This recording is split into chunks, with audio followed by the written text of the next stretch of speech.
Welcome to online class 7th standard English subject unit 1. The name of the subject is Eidgah. The name of the subject is Eidgah.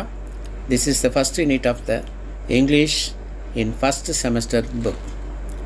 It is written in the page 85 in your Tamil and English book. Page number 85. The Eidgah story is written by Munshi Premchand and it is translated and adapted by Uma Raman. In the page 85, we are seeing a colorful picture.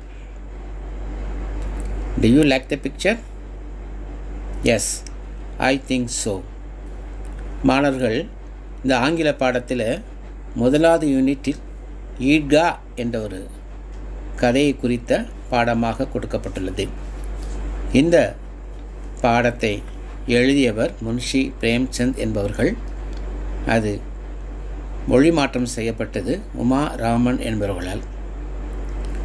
இந்த முதல் பாடத்திலே முதல் பகுதியிலே festivals என்ற அழகான ஒரு படம் கொடுக்கப்பட்டிருக்கிறது. பக்கம் 85 நீங்கள் இதை பார்க்கலாம். Clockwise direction, some of the pictures are given clearly in your textbook.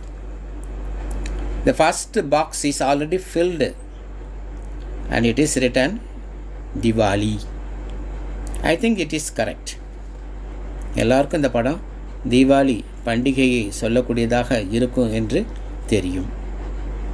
அடுத்ததாக வரக்கூடிய பாக்ஸ், அந்த கட்டத்தில் நம்ம என்ன எழுத வேண்டும் நீங்கள் பார்ப்பீர்கள். The next box is empty, but you are going to write the empty box. I think this picture shows about the Pongal festival, so that you have to write Pongal in the box. The spelling of the Pongal is Pongal. I think you may write in the particular box. The next beautiful picture says about the festival of Ramzan. The Ramzan festival picture is given in the next column, so that you have to write Ramzan in the box. Ramzan. Ramzan. I think you may guess the next picture. அடுத்த படத்தை நீங்கள் அழகாக நினைவில் வைத்திருப்பீர்கள் நினைக்கிறோம். அந்த படம் Christmas. The Christmas festival picture is given in the next box, so that you have to write Christmas in the box. CHRISTMAS. Christmas. அடுத்த படம் அநேகமாக உங்களுக்கு தெரிந்திருக்கும், சில பேருக்கு தெரிந்திருக்காது. ஏனென்றால் இது வடநாட்டில் கொண்டாடக்கூடிய ஒரு பண்டிகை. அழகான வண்ணப்பொடிகள் அவைகளிலே கொடுக்கப்பட்டிருக்கிறது. So that you have to write in the box Holi, HOLI, Holi festival. So that you have to write HOLI. Next picture shows about the another festival of Muslim. It may be Bakrid. You have to write Bakrid, BAK/IEID,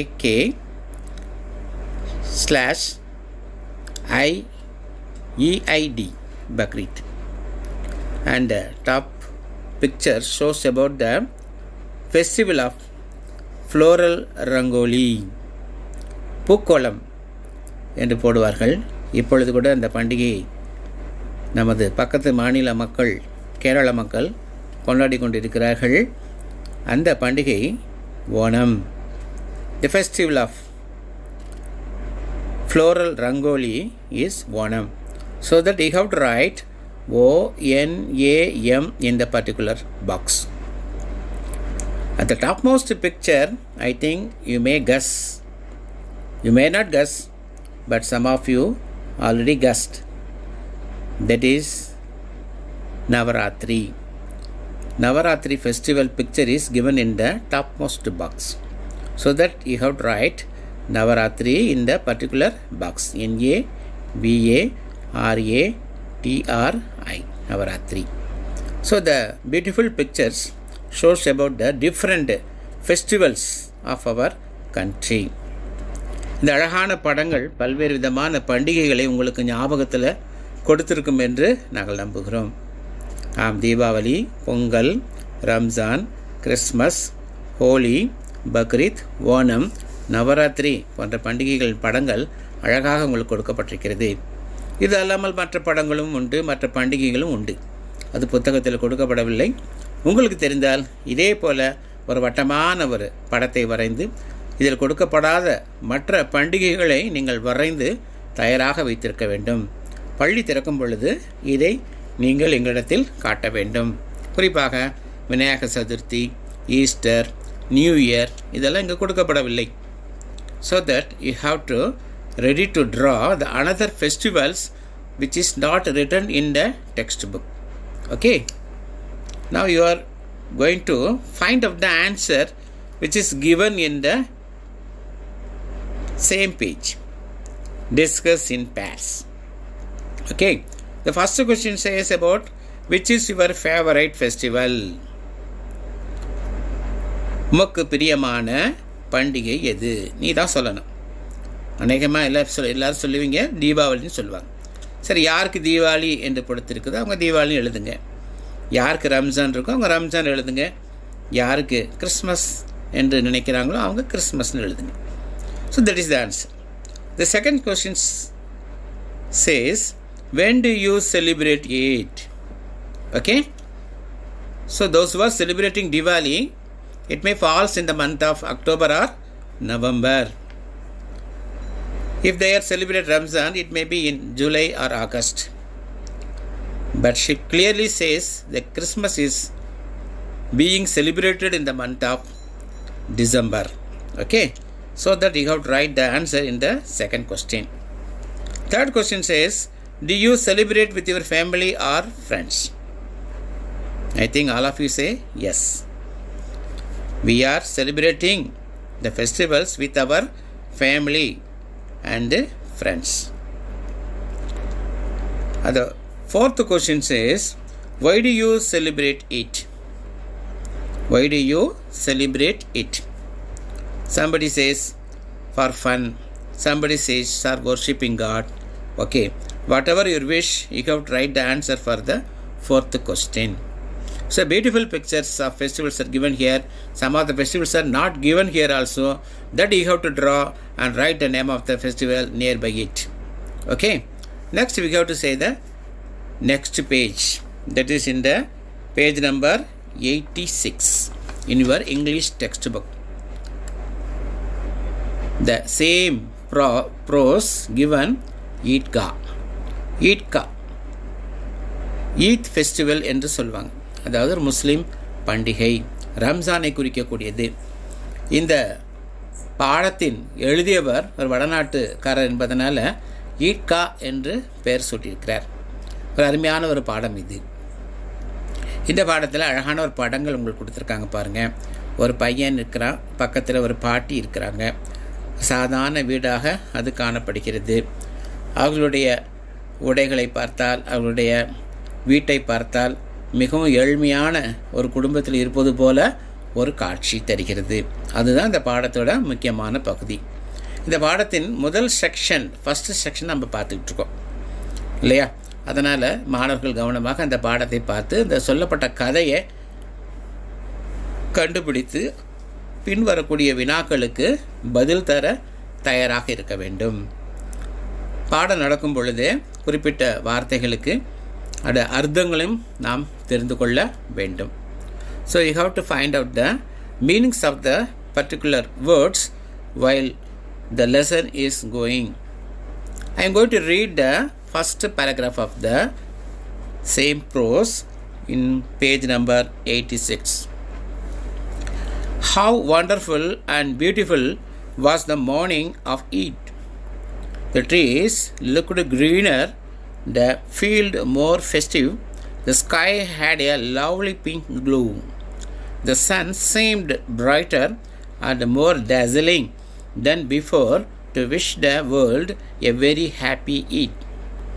so முதல் பேராகிராஃபில் நம்ம பார்க்கக்கூடிய விஷயம் இந்த அழகான ஒரு காலை பொழுதை இங்கே விவரித்து சொல்லப்பட்டிருக்கிறது. ரம்ஜான் பண்டிகையின் காலை நேர ஒரு அழகான காட்சியை இங்கே பதிவு செய்திருக்கிறார்கள். மரங்கள் இன்னும் பசுமையாக காணப்படுகிறதாம்.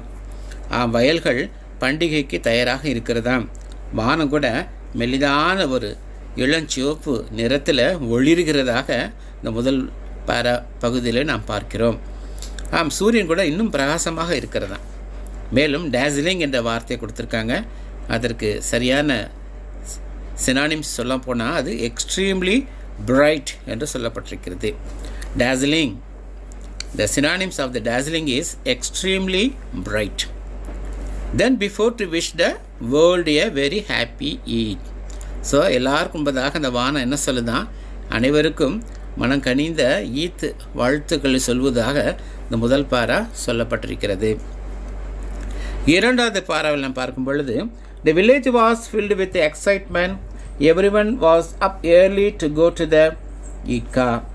The boys were more excited than the others. They had been talking about it all the time. Finally, the day had come, and now they were impatient. They were taking their treasure out of their pockets, counting and recounting it before putting it back. Mahmoud counted 1, 2, 10, 12. He had 12 coins. Mohsin had 1, 2, 3, 8, 9, 15 coins. With this money, they would buy countless things: toys, sweets, paper pipes, rubber balls and much more. இரண்டாவது பகுதியில் நாம் பார்க்கும்பொழுது, இந்த கிராமத்து மக்கள் அனைவரும் மிக ஆர்வத்துடன் இந்த பண்டிகை வரவேற்க தயாராக இருக்கிறார்கள். எல்லாரும் அந்த பகுதியில் உள்ள மசீதுக்கு விரைந்து செல்ல ஆயத்தமாக இருக்கிறார்கள். குறிப்பாக பள்ளி செல்லும் மாணவர்கள் மிக வேகமாக போகிறார்கள். அவர்களுக்கு தான் இந்த பண்டிகை குறித்த ஆர்வம் அதிகமாக இருக்கிறது. நேரத்துக்கு போக வேண்டும் என்று எல்லாரும் அங்கே போகிறார்கள். அந்த நாளுக்காக அவர்கள் காத்திருந்த அந்த சமயமும் சரியான நேரத்தில் வந்தது. எல்லாருக்கும் அதை குறித்து ஒரு மகிழ்ச்சி. எல்லாருக்கும் அவங்களுடைய பொக்கிஷம் எங்கே இருக்கோ அங்கே கையை வச்சு பார்க்குறாங்க. அவங்க பாக்கெட்டில் எவ்வளோ ரூபா இருக்கிறது, எவ்வளோ நாணயங்கள் இருக்கிறது என்பதை திரும்ப திரும்ப அந்த மாணவர்கள், அந்த பகுதியில் காணப்படக்கூடிய அந்த மாணவர்கள் என்ன செய்கிறார்கள், எண்ணிக்கொண்டிருக்கிறார்கள். இந்த மகமூது என்பவன் ஏறக்குறைய 12 காசுகள் வைத்திருக்கிறான். மோஷின் 15 காசுகள் வச்சிருக்கிறான். இதை வைத்துக்கொண்டு அவங்க பலவிதமான காரியங்களை யோசிக்கிறாங்க. பொம்மைகள் வாங்கலாமா, இனிப்புகள் வாங்கலாமா, பேப்பரில் செய்யப்பட்ட பொருட்களை வாங்கலாமா, ரப்பர் செய்யப்பட்ட பந்துகளை வாங்கலாமா, இன்னும் என்னென்னலாம் வாங்கலாமா என்று அவர்கள் யோசிக்கிறார்கள். நம்ம கூட அப்படி தான் செய்வோம் இல்லையா? நமக்கும் ஒரு விருப்பமான பண்டிகை வந்தால் ரொம்ப ஆயத்தமாக இருப்போம். புது ட்ரெஸ் நம்ம வாங்கிட்டோமா அப்படின்னு நினைப்போம். அல்லது புதிதாக அம்மா என்ன ஸ்வீட் செய்ய போகிறாங்க அப்படின்னு நம்ம எல்லோரும் ஆவலாக காத்திருப்போம். அம்மா இன்றைக்கி நைட்டு என்ன ஸ்வீட் செய்ய போகிறீங்க அப்படின்னு ரொம்ப ஆர்வமாக கேட்போம் இல்லையா? கொஞ்ச நாளைக்கு நம்ம இந்த சந்தோஷமான காரியத்தில் செலவிடுவோம் அப்படின்ட்டு எல்லோரும் அதை பற்றி தான் பேசுவோம். பள்ளிக்கூடத்தை வந்த பிறகு கூட ஒருத்தன் பேசுவோம். நீ தீபாவளிக்கு துணி எடுத்துட்டியா, நீ கிறிஸ்மஸ்க்கு துணி எடுத்துட்டியா அப்படிலாம் கேட்போம். அதே போல் தான் இந்த மாணவர்களுக்கு ஒரு ஆர்வம், ஆசை இருந்தது. 3வது பாராகிராஃபில் பார்க்குறோம். The happiest of the boys was Hamid. He was only 4, thin and poorly dressed. Last year his father had died of cholera. Then his mother also died. From then Hamid lived with his old granny Amina and was as happy as a lark. She told him that his father had gone to earn money and that his mother had gone to Allah to get lovely gifts for him. This made Hamid very happy. Hamid had no shoes on his feet. The cap on his head was soiled and tattered. He knew that his father would come back with sacks full of silver and his mother with gifts from Allah. Then he would have more than Mahmoud, Mohsin, Noore and Sammi. இந்த 3வது பாராவில் நாம் பார்க்கும் பொழுது ஹமீத் என்ற ஒரு 4 வயது பையன் மிகுந்த மகிழ்ச்சியுடனாக காணப்படுகிறான். ஆனால் அவன் மிகவும் ஏழ்மையான நிலைமையில் இருக்கிறான். அந்த உடைகள் அப்படித்தான் சொல்கிறது. ஏனென்றால் அவங்க அப்பா கடந்த வருடம் காலாராவால் இறந்து போனதாக இந்த தகவல் சொல்லுது. காலாராங்கிற வியாதி இப்போ நம்மலாம் கேள்விப்படுறதே இல்லையா? அநேகமாக இந்த கதை ரொம்ப வருஷத்துக்கு முன்பு நடந்திருக்கும் என்று நினைக்கிறோம் இல்லையா? அதனால தான் இந்த காலரா இங்கே வியாதி இப்போ நம்ம நாட்டில் இல்லை, அது அழிக்கப்பட்டு விட்டது. அதுக்குரிய மருந்துகள் கண்டுபிடிக்கப்பட்டது. இப்போ கூட நம்ம COVID-19 என்ற ஒரு வியாதி குறித்து பேசிகிட்டே இருக்கோம் இல்லையா? இன்னும் கொஞ்ச வருஷம் கழித்து பார்த்திங்கன்னா இந்த வியாதி கூட முழுசாக போயிடும். எப்படி இப்போ காலரா காணாமல் போணுச்சோ, இன்னும் கொஞ்ச நாளில் இந்த COVID-19 என்ற அந்த வியாதி கூட காணாமல் போயிடும். ஏன்னா மருந்துகள் எப்படி காலராக்கு கண்டுபிடிக்கப்பட்டதோ அப்படியாக COVID-19 என்ற வைரஸ்க்கும் மருந்து கட்டாயம் கண்டுபிடிச்சிருவாங்க. அதனால் இன்னும் வரக்கூடிய காலங்களில் இதே மாதிரி ஒரு புத்தகத்தை நம்ம வாசிக்க போகிறோம். அதே சமயம் இந்த ஹமீதோட அப்பா காலரால் இறந்து போனது போல் அவங்க அம்மாவும் இறந்துட்டாங்க. அதனால் அவங்க பாட்டி கூட தான் ஹமீத் இருக்கிறான். ஆனாலும் அவன் ரொம்ப மகிழ்ச்சியாக இருக்கிறான். அவங்க அப்பாட்ட கேட்கும் பொழுது அவனுக்கு அதிகமாக ஒன்றும் இல்லைங்கிறதுனால அவங்க பாட்டிகிட்ட கேட்கும்போது பாட்டி சொல்கிறாங்க, உங்கள் அப்பா பணம் சம்பாதிக்க போயிருக்காங்க, உங்கள் அம்மா அல்லாட்ட போயிருக்காங்க நிறையா பரிசுகள் வாங்குவதற்காக அப்படின்னு. அதனால தான் ஹமீதுக்கு ஷூ சரியாக இல்லை, அவனுக்கு தலையில் போடுற தொப்பி கூட அழுக்காக இருக்குது, கிழிஞ்சிருக்கு. ஆனாலும் அவனுக்கு ரொம்ப நம்பிக்கை இருக்குது. உங்கள் அப்பா வருவாங்க, சாக்கு நிறையா வெள்ளி பொருட்களை கொண்டு வருவாங்க, அம்மாவும் அப்படியாக பரிசு கொண்டு வருவாங்க. அதனால் மகமூது, மொஷின், நூரே, சம்மிங்கிற ஃப்ரெண்ட்ஸை விட இவனுக்கு நிறையா வரப்போகுது அப்படின்னு ரொம்ப மகிழ்ச்சியாக இருக்கிறான். அடுத்த பாரம் நம்ம பார்ப்போம். Hamid's granny Amina was sad. It was Eid and she did not have even a handful of gains. If only her son were there, it would have been a different kind of Eid. Hamid went to his grandmother and said, "Granny, I will be the first to get back. Don't worry." Amina was worried. Other boys were going out with their fathers. How could she let him go to the fair all by himself? So இந்த பகுதியில் நம்ம பார்க்கிறோம், அவங்க பாட்டி ரொம்ப வருத்தமாக இருக்கிறாங்க. எல்லோரும் பண்டிகைக்கு ஃபுல்லாக நல்லா சந்தோஷமாக இருக்கும்பொழுது நம்ம கையில் ஒரு தானியம் கூட, கோதுமை கூட இல்லையே, அரிசி கூட இல்லையே அப்படின்னு வருத்தத்தில் இருக்கிறாங்க. அவங்க வீட்டில் அவங்க மகனும் மருமகளும் இறந்து போயிட்டாங்க. ஆனாலும் இந்த ஹமீது சின்ன பையனுக்கு என்ன தெரியும் அப்படின்னு. ஆனால் ஹமீது ரொம்ப மகிழ்ச்சியாக இருக்கிறான்.